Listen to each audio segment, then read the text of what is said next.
You're listening to Edwin Eisendrath's It's the Democracy, Stupid on WCPT 820. All right, everybody. Ari Berman is Mother Jones' prize-winning national voting rights correspondent, an accomplished author whose books have helped all of us in America see what's happening to our franchise. Ari, thanks for joining me. Hey, Edwin, good to talk to you again. Thank you. So look, I meant to ask you this the first time we talked, and I didn't. You're one of the very best reporters covering voting rights in America. Did you get assigned to this beat and just excel at it, or have you always been, attracted to the idea of covering American democracy? I kind of stumbled on this voting rights beat by accident, to be totally honest with you. I've been covering the issue for 15 years, and I wrote my first story about it all the way back in August of 2011 called The GOP War on Voting for Rolling Stone. And it was definitely ahead of its time. Could probably reprint it in a different iteration today. But I noticed all of these states after the 2010 election, when they flipped from blue to red, began passing new restrictions on voting. And this clearly seemed to me an attempt to try to nullify the election of the first Black president, Barack Obama. And I thought it was a big story.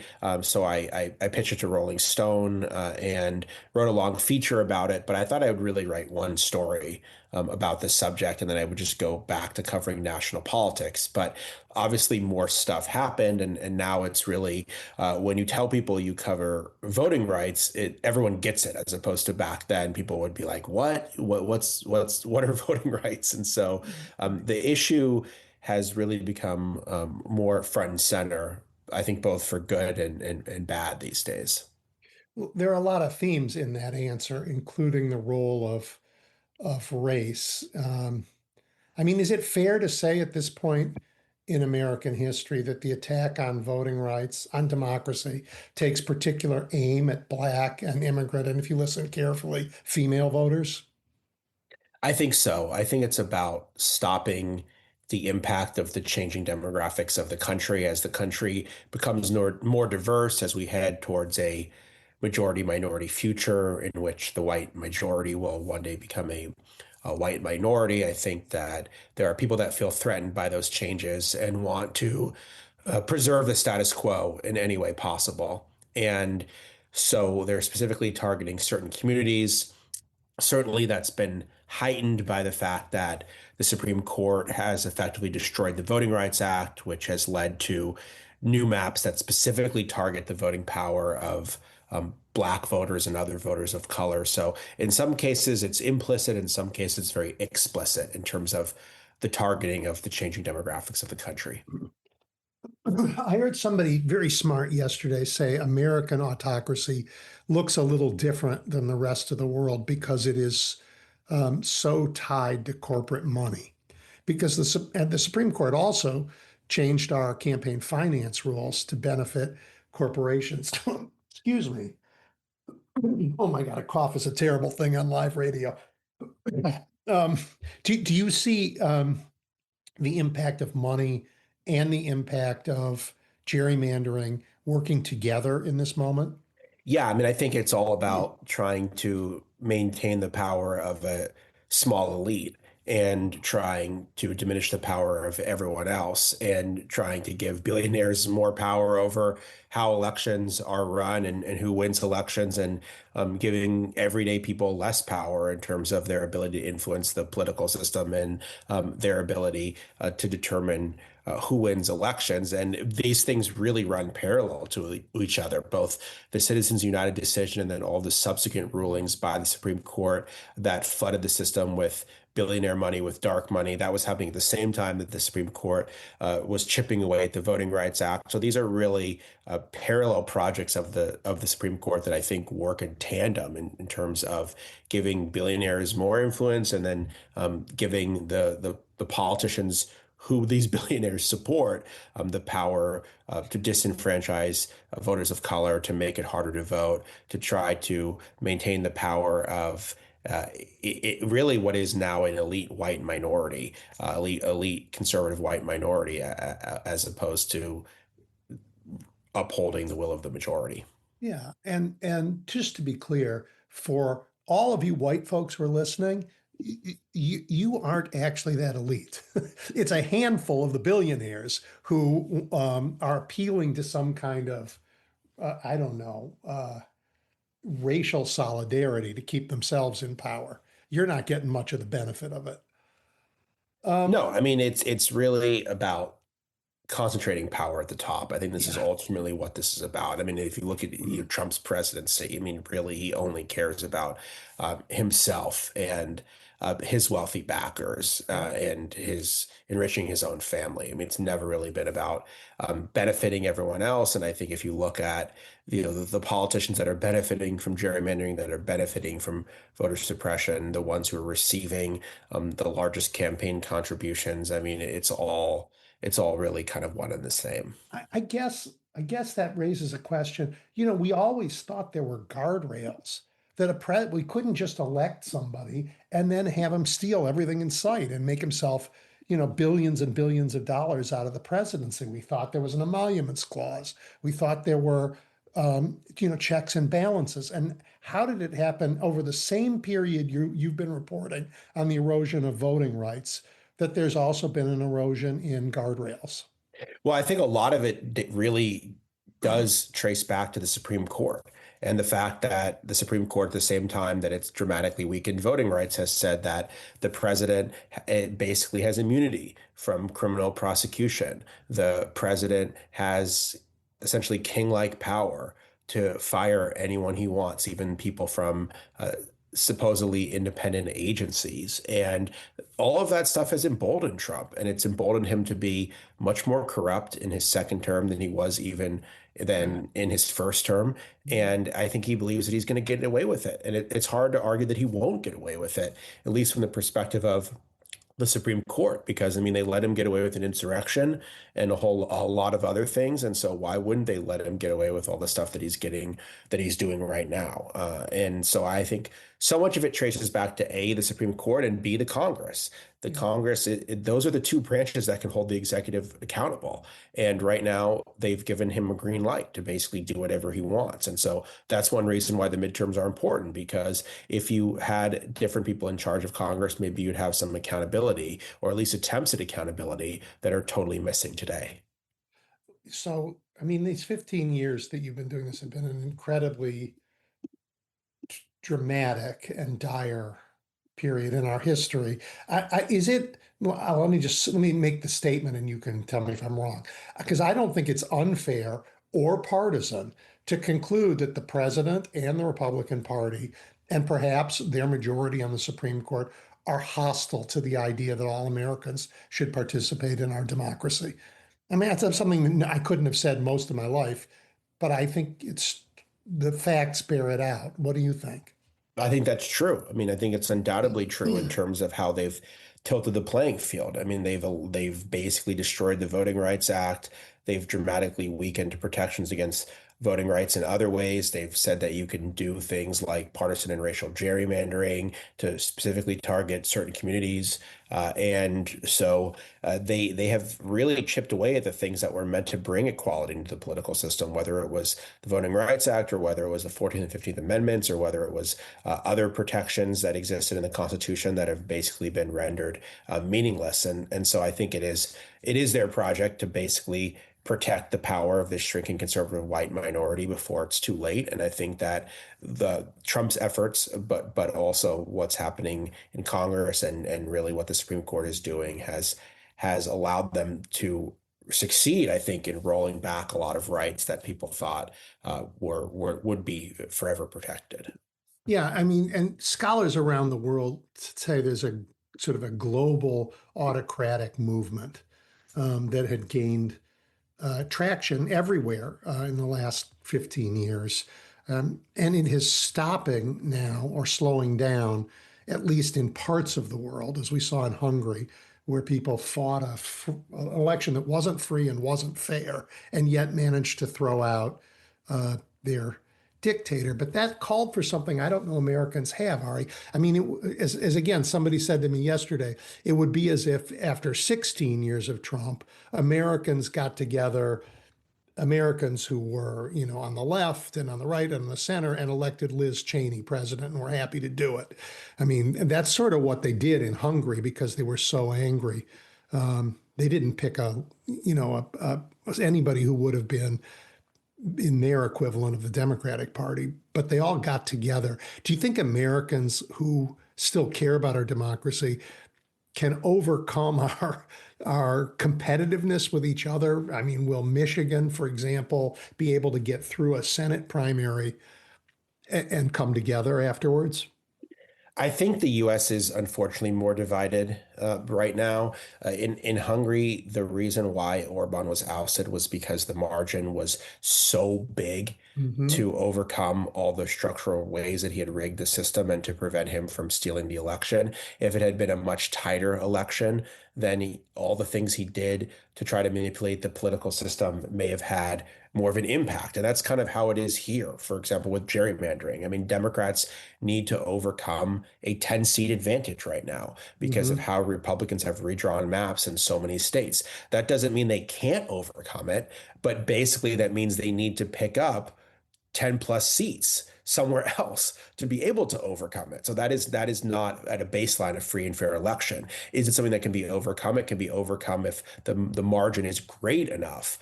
But the thing that worries me about the political system is it seems like whether it's the Electoral College or whether it's gerrymandering in the US House, Democrats always have to basically come back from the fact that Republicans are starting at the 40 or 50-yard line in terms of if you look at this like a football game. It never seems to be that both parties are starting at the same kind of place. Republicans always seem to have a built-in advantage in terms of how the political system is constructed. Now, I think we could have enough of a wave election in a lot of places to overcome that. But it's also true that it's still a narrowly divided country. And for a variety of factors, there's going to be a lot of close races, particularly with the Senate, and particularly the fact that a lot of these Senate races, I know you mentioned Michigan, that's more of a swing state, but a lot of these Senate races are taking place in redder states where Democrats are going to have to convert some people that Yep. probably voted for Trump. And so that makes the political dynamics a little bit different. Yeah, my question about Michigan was more primary focused. It's a primary where the uh, Democrats are angry with each other, and sometimes we don't come together after that. People stay at home and sit on their hands, which is Yeah, I don't know what's going to happen in Michigan because I'm not there. yeah, I think that people are going to be, broadly speaking, motivated to win back the Senate majority. yeah. And it's going to be very difficult, if not impossible, to win back the Senate majority without holding the Michigan Senate seat. So I would think that there may be some harsh feelings, but at the end of the day, I would imagine that the party would come together. I think it will also help that there's other competitive races on the ballot in Michigan. So it's There not are. just Yep. Senate race. Yep. Yep. You have a governor's race, you Yep. have other important races, Secretary of State, State Attorney General. And I think that the fact that there's multiple races, and if Democrats are motivated to vote in all of those races, that should help the Senate race as well. So you talked about how divided the country is. But in poll after poll after poll, there seems to be a very big center in America where people just agree about most things. And yet we divide on partisan lines, even though if you ask about a bunch of issues, we seem to agree, from data centers to the Epstein files to the war in Iraq to political corruption. Most people agree. We do. So do we need to move past the two-party system in order to save our own ability to vote? Do we need multi-member districts or proportional represent? I mean, there are more Republicans in California than practically any state but Texas. Their votes count for zero. There are more Democrats in Texas than practically any state but California. Their votes count for zero. Is that probably not a good idea anymore? Yeah, and the problem of gerrymandering has made that worse by Right. basically, people now think, well, if I'm in a Democratic state, then all the reps have to be Democratic, and if I'm in a Republican state, all the reps have to be Republican, even if there's districts in those places that go the other way. And Right. so that is increasing the level of polarization, and the mid-decade gerrymandering that we've seen in the last year or two have only worsened that trend. I think probably if you were if we had a system that was more like existed in Europe, there would probably be four parties, to be Yep. totally honest with Yep. you. Yep. And there would probably be a far right Trump party. There would probably be a kind of more moderate version of the Republican Party. I don't know how big that would be, Right. but I think there would be some space for it. There would probably be a center right Democratic Party, and there would probably Center left be Democratic a Party. center left Yeah. AOC Democratic Party. Yeah. There would be at least four. There might be Yeah. more. And Yeah. so right now, a lot of people are squeezed into the parties who don't really identify with it. And I think you make a really good point that when you break stuff down outside of the D versus R frame, there's a lot more support for things. But the problem is that people are incentivized to try to divide you based on trying to get you to vote for one party or Yeah. another. And so, yeah, anything we could Or to do, I not think, vote to at all. give people more choices or to try to get beyond those strict party labels, I think would be beneficial. Yeah. I thank you for that. And this division that makes us more partisan also makes many people feel more helpless. I mean, I live in Illinois. It's a big, mostly blue state now, right? But that means that the people in this state feel like their votes don't really matter, that Yeah. the action is in some purple state somewhere else, and that we don't count. I mean, so also it makes people crazy that they think the democracy somehow is somewhere else. Yeah, and that's a good point, which is it's not just about Republicans disenfranchising Democrats. It's also a fact that even in very red states or very blue states, people don't feel like they have enough choices. Some of that means that the battles are being fought in the primaries, and we can argue whether that's a good or a bad thing, but in places where the election is sort of predetermined in the general election, those primaries become very important, like we saw in New York recently and like we've seen Yep. in other states. That can also push the party to one extreme or another too. So that's not necessarily always a good thing. But I mean, that's where the kind of choices are right now. That's one reason, for example, why I think we should get rid of the Electoral College and have a popular vote for the presidency, because that would then convince people in Illinois or in Wyoming, either really blue or really red states, that they should still vote for Yep. president because Yep. their votes would matter on a national level in ways that they don't right now. Yeah, I agree with that. I didn't used to, but I do now. It's taken me a while. I've used to think I've changed about the filibuster too over time. Yeah, I guess even an old man can grow. um, I I wonder your thoughts about the evolution of our parties. The Republican Party has changed so fast in the last 20 years, 30 years. You could say it's really radicalized. I mean, you don't recognize, I mean, from to go way back, from Nixon to say Reagan was a huge change in the Republican Party. From Reagan to W was a huge change in the Republican Party. And from all of that to Donald Trump, those old parties aren't even recognizable in the DNA of the new party. The Democrats sort of look the same as they always have, but now is their moment when they are transforming too. And as you can see in those transformational moments, they can be very dangerous. The Republican Party got taken over and radicalized. And what's going on in the Democratic Party scares some Democrats. And I wonder what your thoughts are about the transitional moment the Democratic Party is in. Well, I don't think it's moving as quickly as the Republican Party is. You don't have one figure like a Trump who is moving it all in one direction. I mean, there's been very little resistance to Trump, honestly, within the Republican Party, and those people that And have they've resisted ousted him, the ones they've that ousted. didn't They're gone. resist. I mean, they're Yeah. gone. I mean, you basically cannot be an anti-Trump Republican in the Republican Party right now. Maybe if you represent a really blue district, but honestly, those people are probably just going to lose anyway. So I would say what's happening in the Democratic Party is more contested. And I think the Democratic Party in general is a bigger tent party Mhm. that can have figures with lots of different views and feel comfortable. about that. And even if you listen, for example, to the recent interview that Zoran Mamdani did with the New York Times, he wasn't saying I want to oust every centrist Democrat.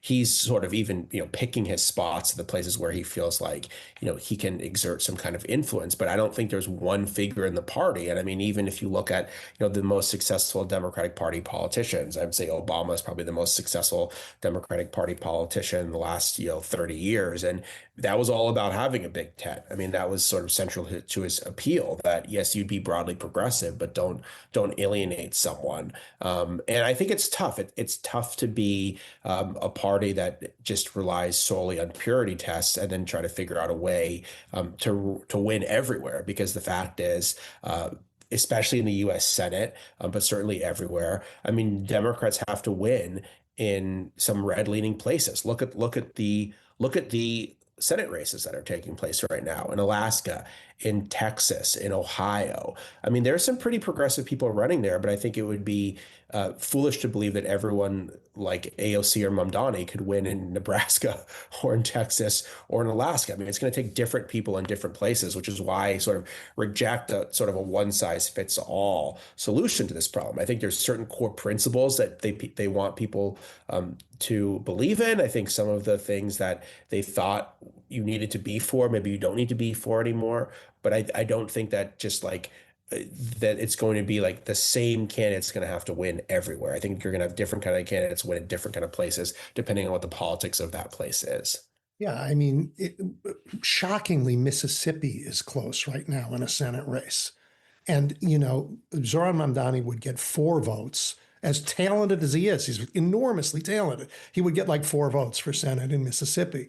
But Scott Cullum, who's a Black former prosecutor, has closed the gap with Cindy Hyde-Smith in Mississippi. It has to be a big, diverse party to win in all places. And maybe the bottom line is, do you love the community you serve and want to serve it well? That allows for the differences of America to come through. Yeah, I think that's right. And I think that generally speaking, the fact that you have some level of ideological diversity is probably a good thing. Now, the question is, are there some values that you shouldn't compromise on? And I think Absolutely. but there's also things that people are rethinking right now Yep. that have been held as sacred tenets. Like, for example, just sort of uncritical backing of Israel, no matter what it does. That is something where the Democratic Party has dramatically shifted. And I think they've shifted in a way that public opinion more broadly has shifted. And so there are certain things that either because of the evolution of the party or just what's happening in the world has made people reevaluate certain things. Oh And my I gosh. think generally speaking, that's a good thing. And I think even bigger than the shifting on sort of foreign policy questions is the shifting on the question of how much process do we really need before we approve, say, affordable housing in a neighborhood. The kinds of things that Democrats have been part of building that have given everybody a voice but slowed some things down. And now I think there's a big shift towards I think this moment in the Democratic Party is not left-right, this fight, Ari. I think it is the difference between the old guard whose skill was let's make a deal, which was okay when the Republicans were a legit party that wanted to make a deal, and the new sort of push to get stuff done. And it's a generational shift too. So it's really interesting. Yeah, and I think it's naive to believe that the leaders of the party are going to be the ones heralding the shift. I mean, those are usually the last people who change. And there's obviously a lot of dissatisfaction with the transactional nature of the Democratic Party. This has been building for a long time. I think it reached a fever pitch in 2024 in believing that the Democratic Party was not broadly responsive to a lot of different things, from the fact that people didn't want Biden to run again to where the platform was on issues like Israel, Palestine. So a lot of things are going to play out after 2026. I think some of it's playing out in the build up to 2026, but a lot of people are just focused on trying to win back the Congress and win these state level races. And I think this conversation is going to become a lot more central after 2026 when we look towards 2028 and who the Democratic nominee is. And really, that will be a much broader litmus test on what the party stands for. Yeah, I think so. Well, Ari, thank you for your time. Thank you for your reporting. Will you tell everybody quickly how they can find your stuff and so stay informed as we head into the midterms? Yeah, they can read my stuff at motherjones.com, and they can go to my website, aribermanauthor.com, and they can follow me on Blue Sky as well. Well, again, thank you for your time and for your great work. Thanks so much, Edwin. Great to talk to you again.